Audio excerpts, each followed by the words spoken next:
If your child is a victim of bullying, it can definitely be hard to know what to do. You want to protect them and make it stop, but you also don't want to make the situation worse. So how do we have that conversation? What should we talk about? And how can we empower our kids to stand up to bullying? My name is Jalen McKenna. With me, as always, is Nick Gumpert, your host of the Beyond Real Estate podcast. And in this week's episode of #DadLife, we'll be discussing how to talk to your kids about bullying. We're covering cyber, emotional, and physical bullying, bystander power, and how best to report bullying both as a parent and a child. We'll also give you some tips on how you can help your child build resilience so they can thrive in spite of bullies. Be sure to check out the show notes to download a free bullying resource checklist. So if you have kids in school or have kids that will soon be going off to school, you won't want to miss this episode of #DadLife. Welcome to Beyond Real Estate with Jalen, the podcast discussing parenting, real estate, and business. Every week we go in depth on how to become successful in business and life. Jalen, take it away.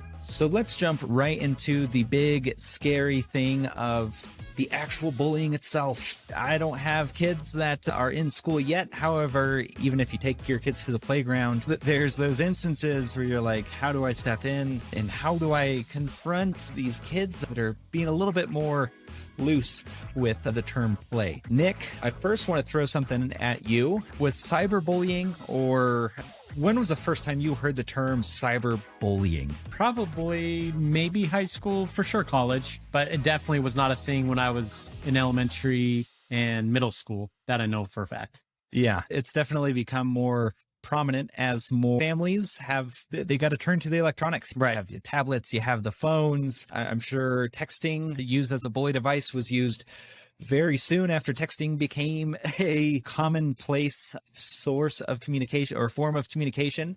So let's talk first to the more traditional versions, emotional and physical bullying. Let's talk about kind of what those look like, both emotional and physical. I'll go with physical if you want to cover some of what you can look out for in the emotional aspect of things. So physical, first and foremost, you have bruises. You have someone physically manipulating your kid, whether that's pushing them down a slide when they don't want to, or even if it's something as what seems to be as mundane as controlling their movement, telling your child or having your child tell another kid, you need to do this, or we need to go play with that over there, and physically moving them over there. Those are probably not traditional versions of what people think is physically bullying, but when you're making someone do something they don't want to do, that is by definition bullying them. Nick, when someone is worried about the emotional toll and from emotional bullying, what do they need to be on the lookout for when it comes to those kind of signs or actions? Yeah, I think body language is definitely a common one with the emotional, right? It's how someone holds himself. Because for someone who's gone through it, whether it be a kid or an adult, they tend to slouch over quite a bit. They tend to be less talkative based on a lack of confidence, a lack of willingness to speak up, because probably a lot of times when someone's been emotionally abused, they've been told they're not good enough. They're not good enough to be a part of a group. So naturally, but it puts people into a shell from a social standpoint. I think those are a couple of the emotional pieces that come to mind. Like I said, so body language, and again, the unwillingness to speak up in social crowds. Absolutely. And that kind of reserved feeling and social distancing that you get for any kind of bullying, whether that's cyber, emotional, or physical. Now let's jump into the cyber aspect of things. So this is definitely one that's become more prominent, and we'll be talking more on how to let your kids understand when they're being bullied, because that's always a concern for most parents, is how do I make sure my kids step away from that bad interaction? How do I make sure that they know that they're in a bad circumstance or bad situation? When it comes to cyberbullying, I think you definitely get more of that emotional toll of someone, again, to what Nick said, putting you down, saying that you're not good enough. If you listen to any live chat of people playing video games, you very quickly see how emotional bullying plays into that, whether that's picking on a person for whatever reason, their nationality, accent, whether they're a boy or a girl. Sadly enough, in the gaming community, just girls get a bad rap. And so what are some thoughts that you have, Nick, to talk with your kids about the cyberbullying aspect, and how can parents go about putting some limits on that to better know and better, or to have better control of that cyber world that we find our kids in more and more every single day? Sure. Two things come to mind on the receiving end. One, limit their exposure. I think it becomes a much more dangerous place when that becomes a place where they're just spending hours upon hours, because the likelihood of them encountering it becomes more likely. You're increasing the odds. So number one, have a set time limit. I think is perfectly, it needs to happen, not just normal. It needs to happen. Yeah. Versus them just being online for endless amounts of time. Two, I think anytime we can be proactive as parents to have these conversations before they happen, and definitely nip it in the bud when it happens. With that being said, you also have to have created established communication lines with your kid for them to feel comfortable to come to you as a parent. I think sometimes we word things a certain way, they pick up on our cues as parents, and sometimes we, not on purpose, but create these boundaries and create walls that they don't want to come to us. So I think that's an important thing to remember. And then on the flip side, I think parents that are dealing with their kid being bullied have to remember, if someone's giving off that much negativity, the unfortunate reality is that's coming from a dark place, and you don't know what their household is like and how healthy or unhealthy that is. So as easy as it is, I think, to say, that's a bully and you don't want to mess around with them, I think the unfortunate part is you don't know what their normal is. And if they're hearing those things a lot and they're exposed to it a lot, unfortunately, that's beyond our control, and that's their norm. So I think that's the other piece to also address with kids in terms of perspective. Piggybacking right off of that, let's go right into bystander power. So teaching your kids that they do have power as someone that is just a witness to bullying, and to what extent they can use that power for. So this can include going and reporting the bullying, which we'll get to in a moment, or it can be intervening on behalf of someone that's being bullied, whether that's creating physical separation between them and their bully, or standing up for them when they see that they are being bullied. Having someone in your corner gives you a lot more strength as a victim than if you feel like you're going it alone. And even just knowing someone is willing to step in should give your kids more power and confidence when they see something like that happen. So you as a parent giving them that authority to say, if you see someone being bullied, please step in on behalf of that other kid's behalf, and either put yourself physically in between the two if they're getting physically abused, if they're being emotionally abused, and you're seeing that, stand up for the other child. And if they see it in the cyber world where they're playing maybe games with someone and someone is overreacting and lashing out at them for gameplay or for whatever reason, that it's okay for them to speak up on that person's behalf.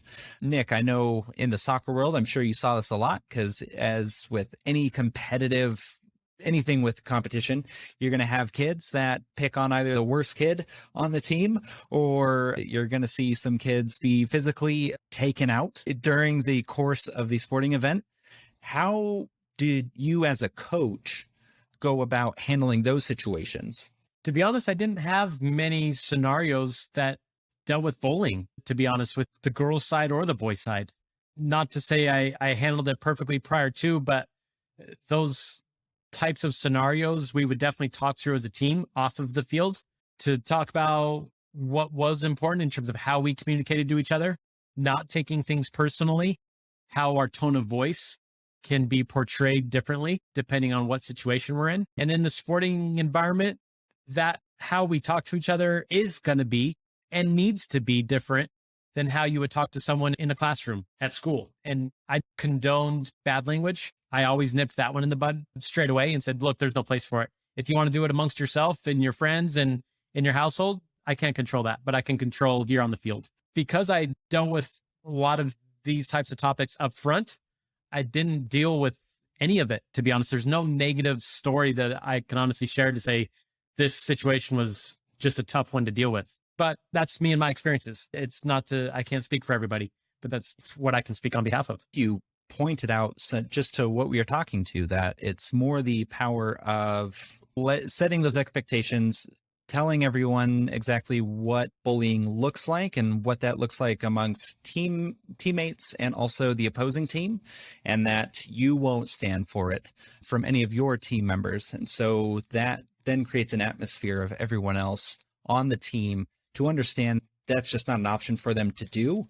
And if they were to do it, there would be consequences. And I'll piggyback on that real quick, because something that I was very mindful to never do, very few absolutes I can say I never did, but this is one of them, is have that passive aggressive tone with some of our players, because I think coaches unfortunately can say one thing and then they'll start nitpicking at certain players. I think it's more unintentional in terms of they don't recognize they're doing it, but they'll naturally hone in on one or two players that mess up more often than others, and they'll have little digs. And I think that environment is conducive to more kids ganging up, saying, well, coach is doing it, so we can pick on that kid. And like I said, I don't think it's purposely done.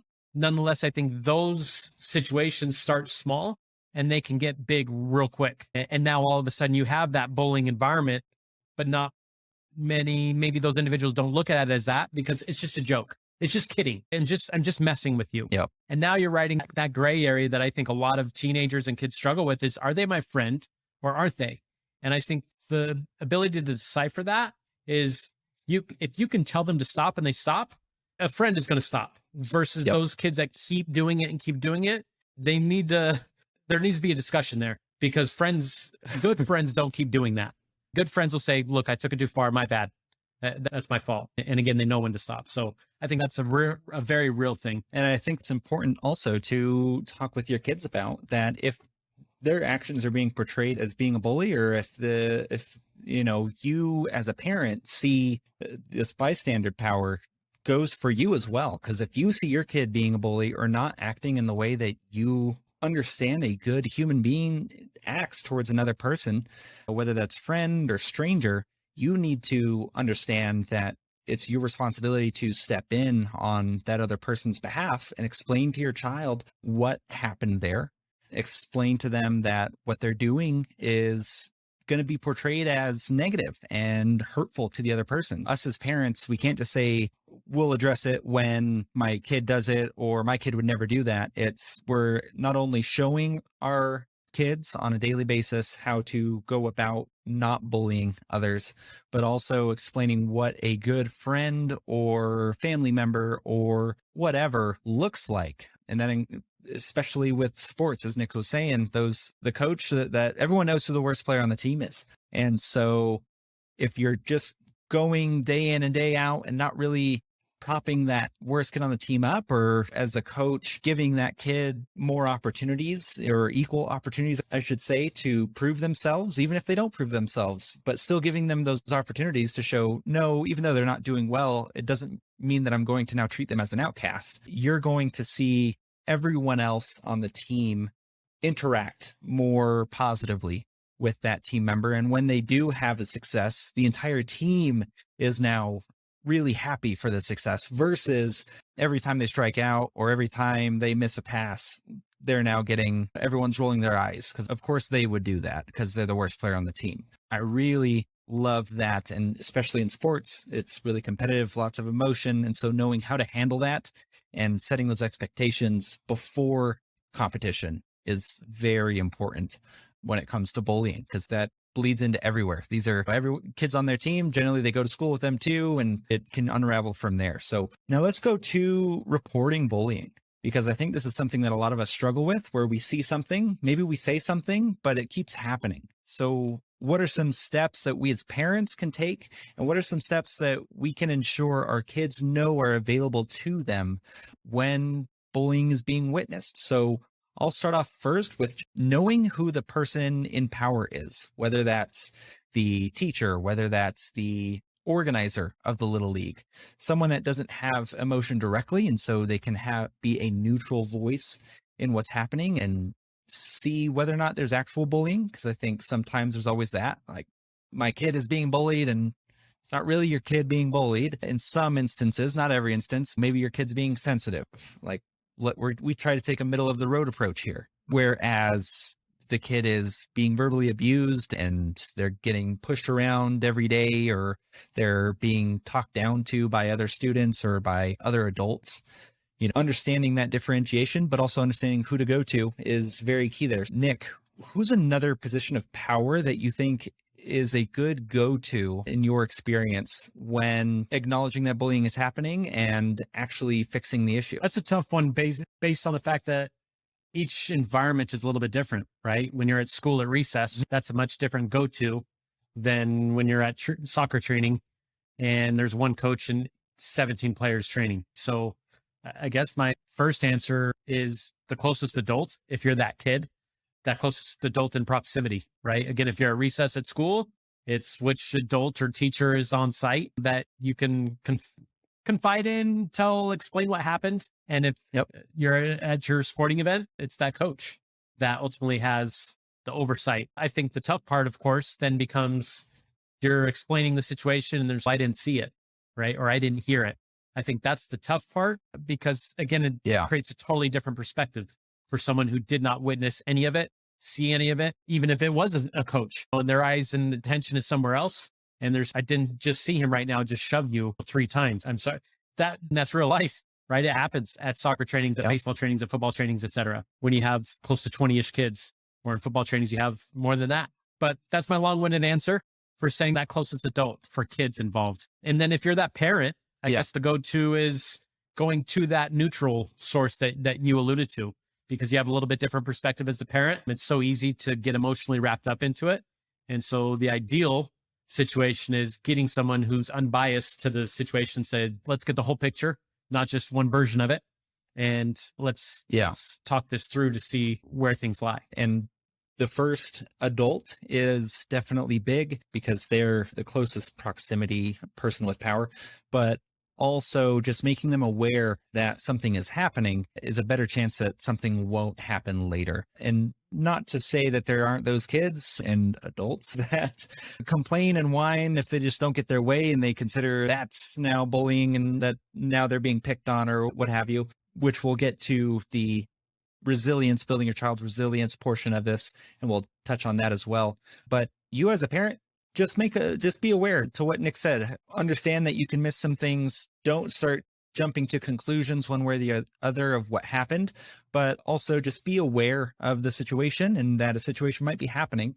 And I think something that, again, we'll talk to here in a second, right after this, is open those lines of communication so that your kid understands who first to go to in the situation. And then later after the situation, make sure that they're comfortable with bringing up that a situation like that happened, whether that be at the sporting event or at school, so that you as a parent understand what's happening and you're not surprised a few months down the road when a teacher comes up to you and says, hey, this has been happening with your son or daughter for X amount of months, because that's a feeling of hopelessness that it's like my kid has been suffering for this entire time and I didn't even know what was happening. Let's just jump into that now, actually.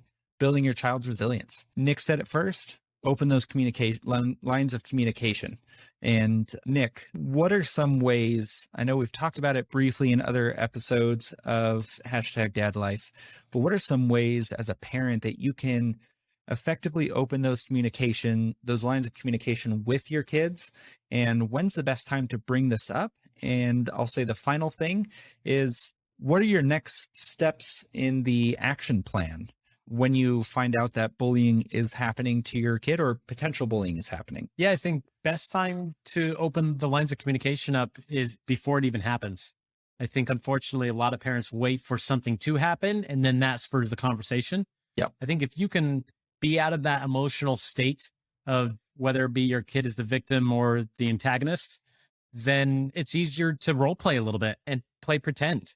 Hey, if this is happening, how would you react if this started happening? The challenge always with role play is you're not in the moment, right? So it's easier to talk through it versus actually do it. Nonetheless, you're starting to create a habit. You're starting to build awareness for what is the appropriate way and the best way to deal and handle the situation. And then as a parent, I think for all of us, we hope that our kid hung on to some important pieces, important chunks, so that if and when they are in that situation, they have something to pull from. They have a reference point. And then that's where my head goes. And then when it comes to building that resilience, so to speak, I think getting him to understand, control the controllables. You can't control everything that comes out of someone's mouth. You can't control what they do to you, but you can always control how you react. And no matter how you might be feeling emotionally, you're always responsible for how you react to something. Feeling really pissed off is not an excuse to punch somebody in the face. I can still control how I react to that individual. And now, is it a breathing thing? Is it just me turning my back and walking away? Again, those things need to be talked through. So hopefully you don't have the conversation after the fact.